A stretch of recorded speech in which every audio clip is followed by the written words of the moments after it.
This is the Schmo with the Pro with primetime former UFC Middleweight title challenger Uriah Hall in the flesh, Glendale, Arizona, making the boxing debut. How we doing?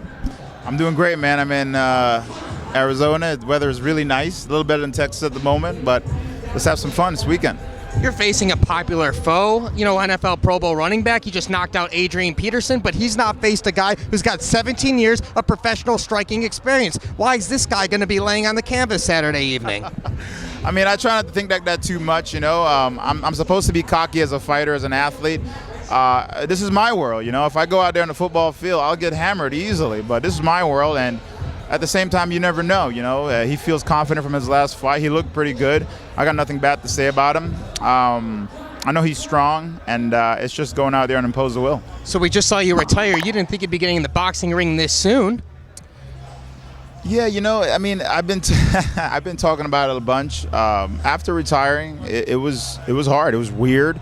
I sat home for a week straight. I fell into depression, like deep. I couldn't get out of it. Luckily, I had the right people to pull me out of it. And it got to a point where, I had some really dark thoughts. And thinking about it, I'm like, man, a lot of people didn't recover from this. And luckily, I had the right people to pull me out of it. And just to even train took me weeks to just get acclimated back to that, because when you do something for so long, you just identify as that. It's like, okay, you're Uriah the fighter. Like, what else is there? And then, God forbid, society sees you something else. So luckily, again, my mom, one of the great people that step up to the plate, my coaches, my friends, my family, and they stay consistent on me. And we don't talk about it a lot. Depression is a real thing, Everybody's going through it, and I fell deep into it. And I just remember at a point where I didn't even want to come out of it. I was like, I can just end it all right here. And I'm just happy and fortunate to get out of that mindset.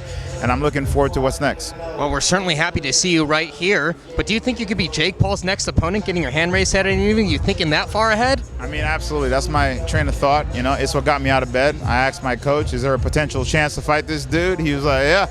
I'm like, all right, I'll get out of bed for it. So that's why I'm here. I'm not looking past Le'Veon Bell. He's an athlete at the end of the day. I give him a lot of respect for stepping there in me, but, this is my world at the end of the day. So, yeah. Well, you were the last person to face the legend Anderson Silva inside the octagon. In fact, he retired after that fight, man, and now you're sharing a boxing card with him. You never see this day coming.